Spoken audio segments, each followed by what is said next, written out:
الحمد للہ رب العالمین والصلاة والسلام علی خاتم النبیین اما بعد فاعوذ باللہ من الشیطان الرجیم بسم اللہ الرحمن الرحیم إِلَّا الَّذِينَ يَصِلُونَ إِلَىٰ قَوْمٍ بَيْنَكُمْ وَبَيْنَهُم مِّيثَاقٌ أَوْ جَاءُوكُمْ حَصِرَتْ صُدُورُهُمْ أَن يُقَاتِلُوكُمْ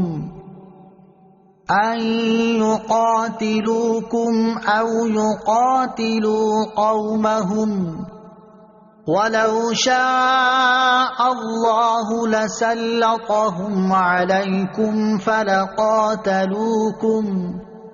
فَإِنِ اعْتَزَلُوكُمْ فَلَمْ يُقَاتِلُوكُمْ وَأَلْقَوْا إِلَيْكُمُ السَّلَمَ فَمَا جَعَلَ اللَّهُ لَكُمْ عَلَيْهِمْ سَبِيلًا۔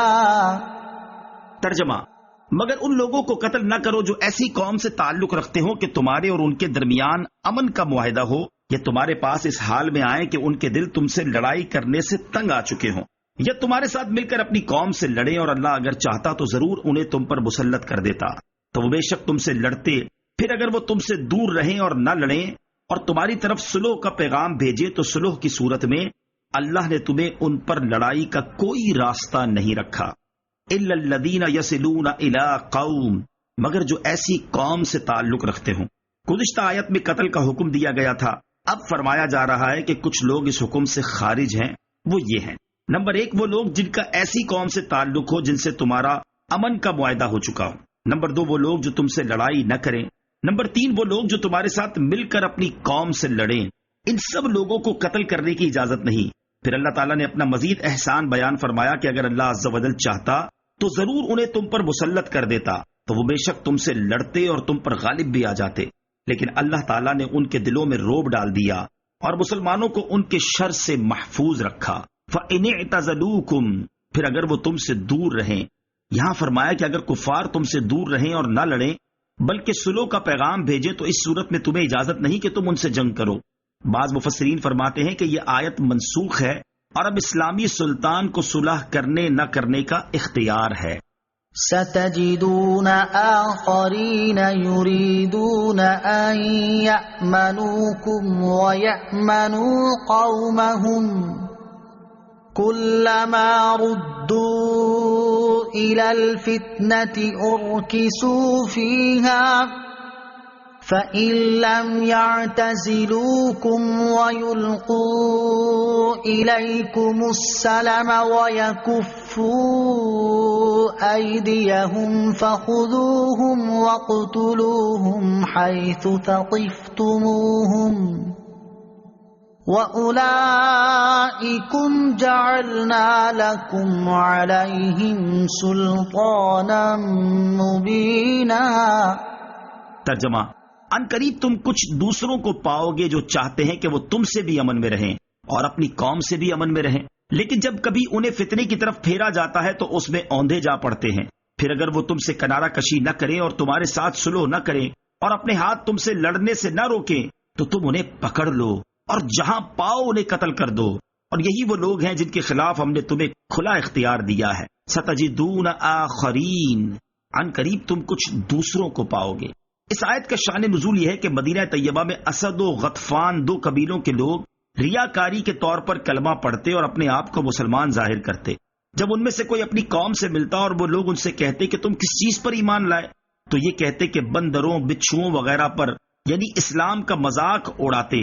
اس انداز سے ان کا مطلب یہ تھا کہ دونوں طرف تعلقات رکھیں اور کسی جانب سے انہیں نقصان نہ پہنچے۔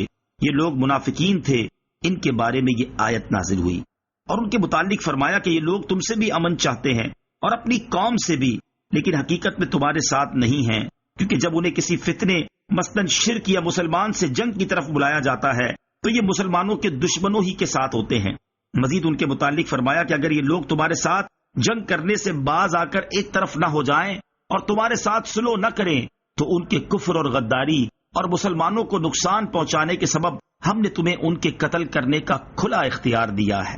وما كان لمؤمن أن يقتل مؤمنا إلا خطأ ومن قتل مؤمنا خطأ فتحرير رقبة مؤمنة ودية مسلمة إلى أهله إلا أن يصدقوا فإن كان من قوم عدو لكم وهو مؤمن فتحرير رقبة مؤمنة وإن كان من قوم بينكم وبينهم ميثاق فدية مسلمة إلى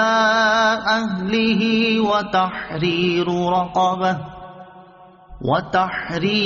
رقبة مؤمنة فمن لم يجد فصيام شهرين متتابعين توبة من الله وَكَانَ اللَّهُ عَلِيمًا حَكِيمًا۔ ترجمہ: اور کسی مسلمان کے لیے جائز نہیں ہے کہ کسی مسلمان کو قتل کرے مگر یہ کہ غلطی ہو جائے، اور جو کسی مسلمان کو غلطی سے قتل کر دے تو ایک مسلمان غلام کو آزاد کرنا اور دیت دینا لازم ہے جو مقتول کے گھر والوں کے حوالے کی جائے گی، سوائے اس کے کہ وہ معاف کر دیں۔ پھر اگر وہ مقتول تمہاری دشمن قوم سے ہو اور وہ مقتول خود مسلمان ہو تو صرف ایک مسلمان غلام کا آزاد کرنا لازم ہے، اور اگر وہ مقتول اس قوم سے ہو کہ تمہارے اور ان کے درمیان معاہدہ ہو تو اس کے گھر والوں کے حوالے دیت کی جائے، اور ایک مسلمان غلام یا لونڈی کو آزاد کیا جائے۔ پھر جسے غلام نہ ملے تو 2 مہینے کے مسلسل روزے لازم ہیں۔ یہ اللہ کی بارگاہ میں اس کی توبہ ہے، اور اللہ جاننے والا حکمت والا ہے۔ وما كان لمؤمن ان يقتل مؤمنا، اور کسی مسلمان کے لیے دوسرے مسلمان کو قتل کرنا جائز نہیں۔ یہ آیت مبارکہ عیاش بن ربیعہ مخزومی کے بارے میں نازل ہوئی۔ ان کا واقعہ یوں ہے کہ وہ ہجرت سے پہلے مکہ مکرمہ میں مسلمان ہو گئے اور گھر والوں کے خوف سے مدینہ طیبہ جا کر پناہ گزین ہو گئے۔ ان کی ماں کو اس سے بہت بے قراری ہوئی اور اس نے حارث اور ابو جہل اپنے دونوں بیٹوں سے جو عیاش کے سوتیلے بھائی تھے یہ کہا کہ خدا کی قسم نہ میں سائے میں بیٹھوں گی اور نہ کھانا چکھوں گی اور نہ پانی پیوں گی جب تک تم عیاش کو میرے پاس نہ لے کر آؤ۔ وہ دونوں حارث بن زید کو ساتھ لے کر تلاش کے لیے نکلے اور مدینہ طیبہ پہنچ کر عیاش کو پا لیا اور ان کو ماں کے جزا فضا کرنے، بے قراری اور کھانا پینا چھوڑنے کی خبر سنائی، اور اللہ عز و جل کے نام پر یہ عہد کیا کہ ہم دین کے متعلق تجھ سے کچھ نہ کہیں گے، بس تم مکہ مکرمہ چلو۔ اس طرح وہ عیاش کو مدینے سے نکال لائے اور مدینے سے باہر آ کر اس کو باندھا اور ہر ایک نے 100 کوڑے مارے۔ پھر ماں کے پاس لائے تو ماں نے کہا میں تیری مشقیں نہ کھولوں گی جب تک تو اپنا دین ترک نہ کرے گا۔ پھر عیاش کو دھوپ میں بندھا ہوا ڈال دیا اور ان مصیبتوں میں مبتلا ہو کر عیاش نے ان کا کہا مان لیا اور اپنا دین ترک کر دیا۔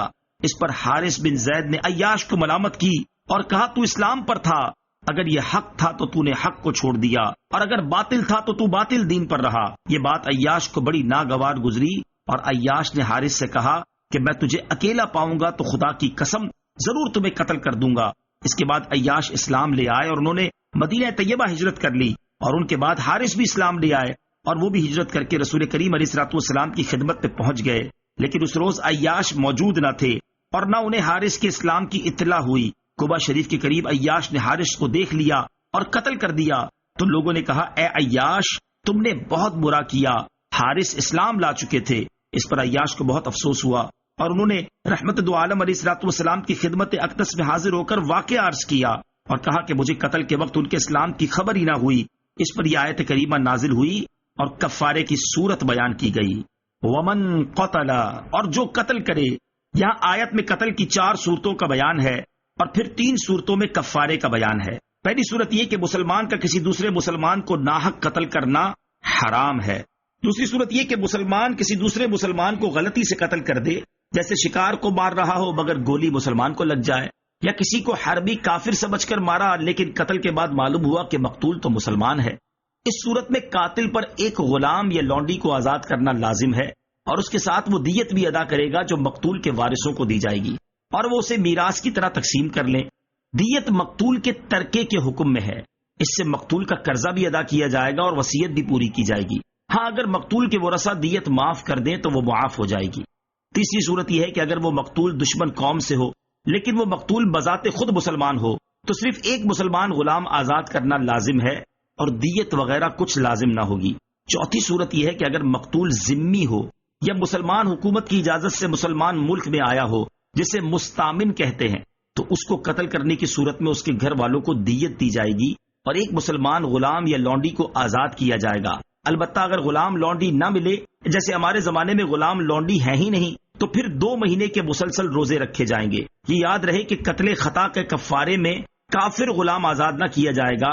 باقی کفارات میں حنفی مذہب میں ہر طرح کا غلام آزاد کر سکتے ہیں، جیسے روزے کا یا زہار کا کفارہ ہو۔ صدق اللہ العظیم۔